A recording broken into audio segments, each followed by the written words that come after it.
compartiendo esta jornada tan importante. Agradecerle a Javier Melchiori y a Armando Cadopi la invitación como presidentes de las sociedades rurales de Gualeguaychú e Isla, y con una agenda muy interesante, ¿no?, de lo que se ha ido tratando aquí.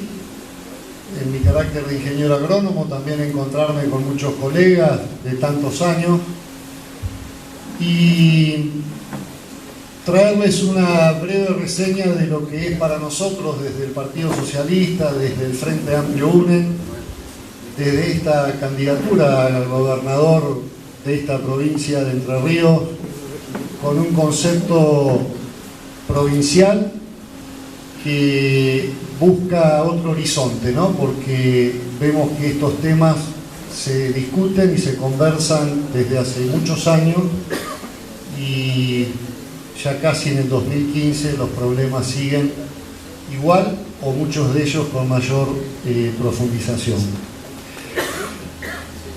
Ya en 1934, uno de los periódicos de mayor tradición en la Argentina, que es La Vanguardia, planteaba que la República necesita poblarse de una numerosa clase de productores autónomos, para quienes la posesión de un pedazo de suelo no debe ni puede ser motivo de especulación ni de fácil enriquecimiento, sino un instrumento de trabajo y de bienestar. Y esta definición, que nos parece sustantiva, porque en un punto hay una contradicción entre querer producir más y no dañar nuestro medio ambiente. Con el respeto que me merecen todos los disertantes y todas las opiniones, hay un punto que la capacidad y la productividad que tiene nuestro medio ambiente contradice esa aspiración de los seres humanos de producir hasta el infinito. Es imposible producir hasta el infinito sin provocar daños, a veces irreversibles, a nuestro medio ambiente. Y no pretende mi mensaje ser el mensaje tradicional ecologista, pero sí pretende ser un llamado de atención a los quienes estamos en la producción. Yo soy productor agropecuario por tercera generación, de que en un punto lo que hay que hacer es poner mayor racionalidad a las aspiraciones de la productividad infinita, porque vivimos en un país y en un mundo que es cada vez más rico y a su vez cada vez más injusto. El problema central de la humanidad en la actualidad y de la Argentina en la actualidad y de Entre Ríos ahora y de Gualeguaychú para venir a lo chiquito, no es que nos falta producción. Lo que nos falta es distribuir la riqueza de una forma distinta a la que lo venimos haciendo en estos últimos 20 o 30 años, por no querer ir más atrás, para remitirme esencialmente al periodo democrático de nuestra Argentina, que lleva 31 años. Entonces la humanidad reduce la naturaleza a un bien de consumo, como un medio de conseguir beneficios, conocimiento o algún otro propósito práctico. El antiguo bosque se convierte en madera, el pájaro en un proyecto de investigación, la montaña en el emplazamiento de una mina o en algo por conquistar. Hasta que no empecemos a poner en agenda este tema y ver cómo podemos seguir produciendo en forma sustentable, pero no con aspiraciones de un proyecto de productividad que tienda al infinito. Para eso hace falta solidaridad intergeneracional, el ambiente en el ámbito rural, y necesitamos tener un cambio de agenda hoy. El daño que está causando el ser humano en su entorno roza por primera vez los límites aceptables.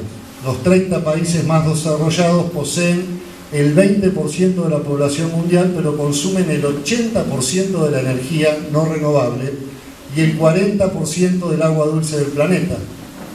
Las emisiones de dióxido de carbono aún no ceden y cada año desaparecen 13 millones de hectáreas de selvas y bosques. El planteo que hacía hoy el ingeniero Bernaudo con tanta claridad, o la preocupación que tenemos de que dentro de poco tiempo ya no va a haber maderas de determinado tipo en determinada zona, no tiene posibilidad de reversión si no ponemos un parate real y franco, y nos enfocamos en ver si queremos preservar lo que está y que eso pueda ser sustentable, y ver qué es lo que podemos hacer económicamente con eso para que la soja nos siga avanzando en la forma que lo está haciendo.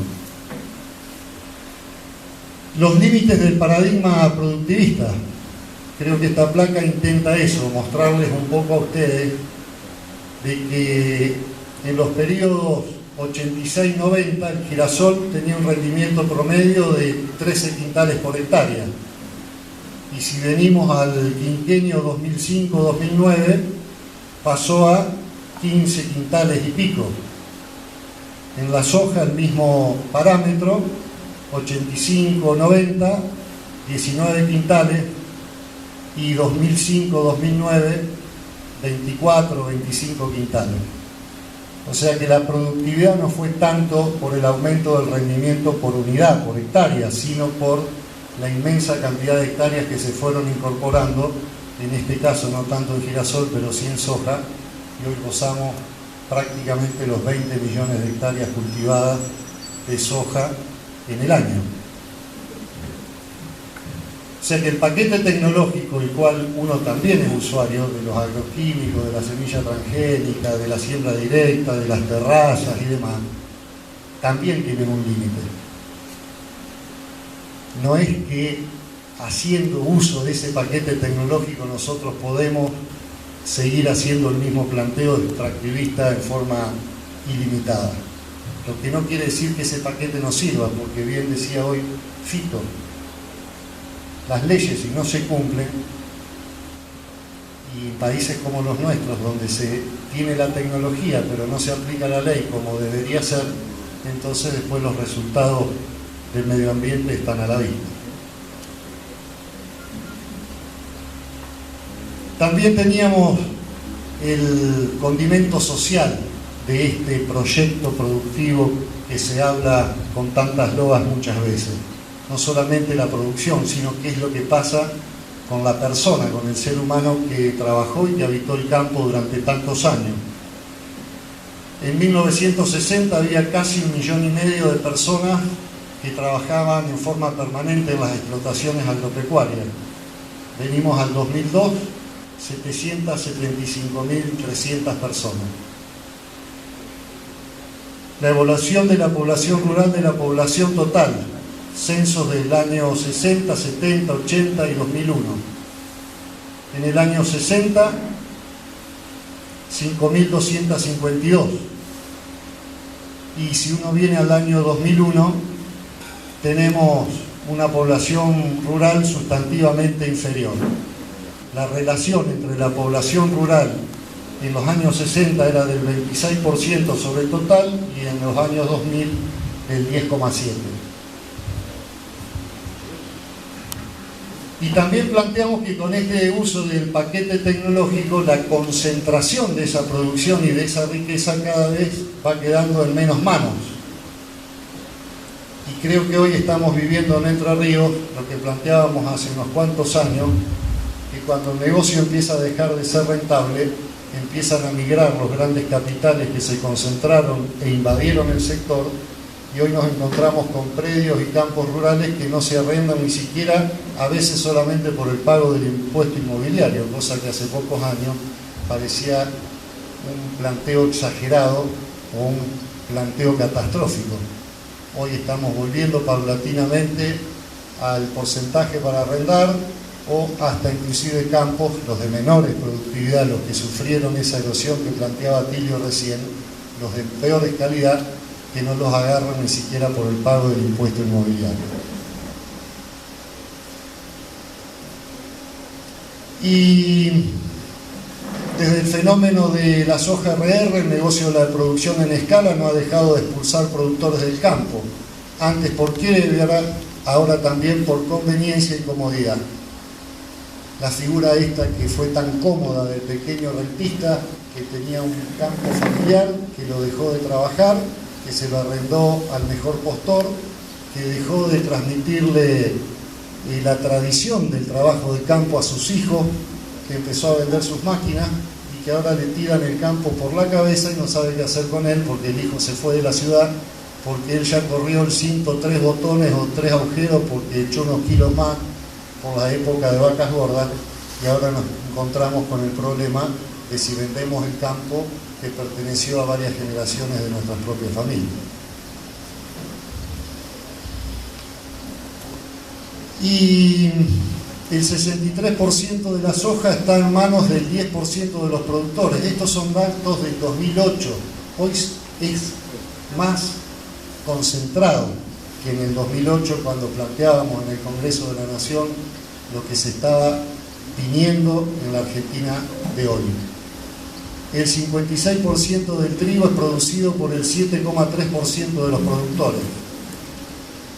Eso es concentración, Y eso es la falta de democratización de la riqueza.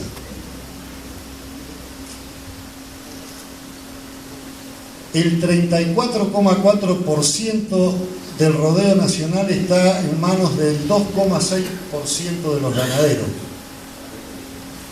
Entonces estos son todos guarismos que marcan no un paquete tecnológico, marcan una realidad socioeconómica con lo que implica en lo cultural, en el desarrollo de nuestros pueblos, la cantidad de gente que se queda o que se termina yendo, y fundamentalmente los jóvenes que a falta de tener un horizonte cierto terminan migrando o hacia ciudades más grandes, y los que tienen un poco más de plata hacia otros países.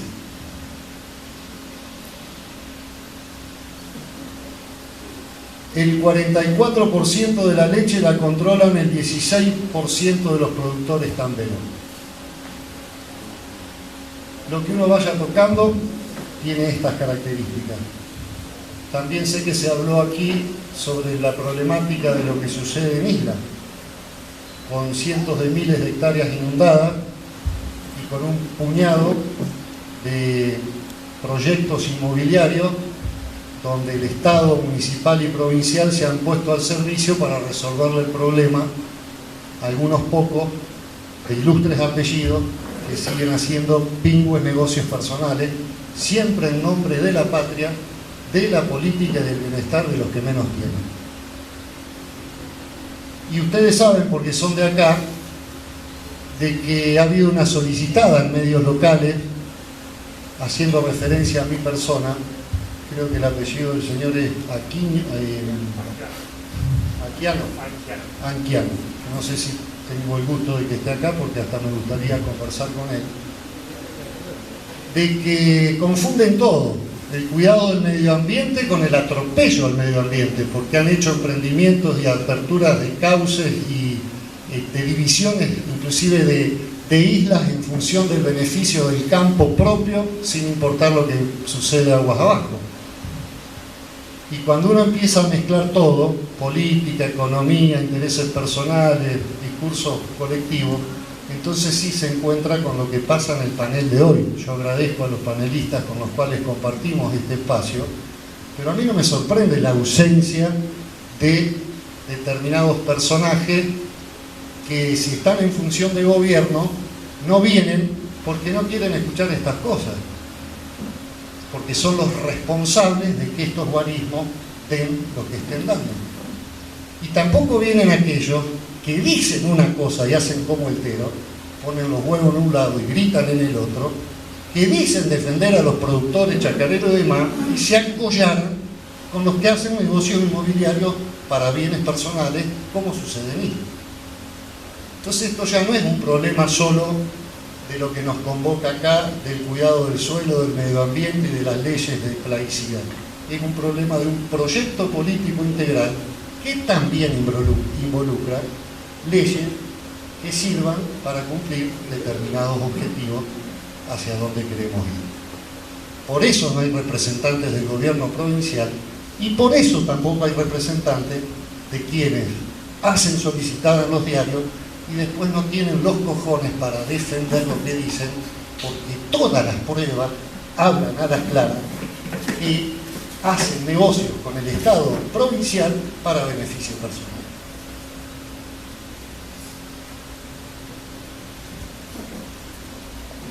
La extranjerización, otro problema interesante para todos nosotros. La superficie argentina tiene 275 8 millones de hectáreas continentales. La superficie agrícola, 117 millones, que son potencialmente cultivables. Ahí se cuenta montes, estepas, esteros, todo lo que podría dar algún beneficio sobre esas 278 millones de hectáreas continentales. Las que se cultivan, las tierras flor y flor, maíz, soja, trigo, girasol, sorgo, etcétera, son praderas, 34 millones. De esas 34 millones, 20 millones son de soja. En el país que nos dicen que están en contra de la sojización, por lo menos desde hace 13 años, los que están gobernando la nación y la provincia. Existen 10.000 kilómetros de frontera y ellas tienen 5.000 son de costa. Y entre 17 y 22 millones de hectáreas están en manos extranjeras. Este es el panorama que tiene la Argentina de hoy, con datos que habría que actualizarlo. Y hoy creo que alguien mencionó, no sé si fue Guillermo, sobre el tema de la falta de catastro, que nuestro país en 2015, con el avance tecnológico que hay en la humanidad, hoy nadie puede decir a ciencia cierta de quién es la propiedad de la tierra en la Argentina, porque no hay un catastro que sea serio y que sea creíble respecto de este tema. Tecnología sobra, recursos de este país le sobran. Lo que no hay es una política para saber soberanamente quiénes somos los propietarios de la tierra en la Argentina. Por eso son estimaciones. Entre 17 y 22 hay 5 millones de hectáreas. En cualquier parte del planeta eso es un mineral. Y en Argentina hay gente que no come, hay gente que no se educa, hay gente que no se cura, y tenemos desnutrición no en Catamarca o en Formosa, en Entre Ríos.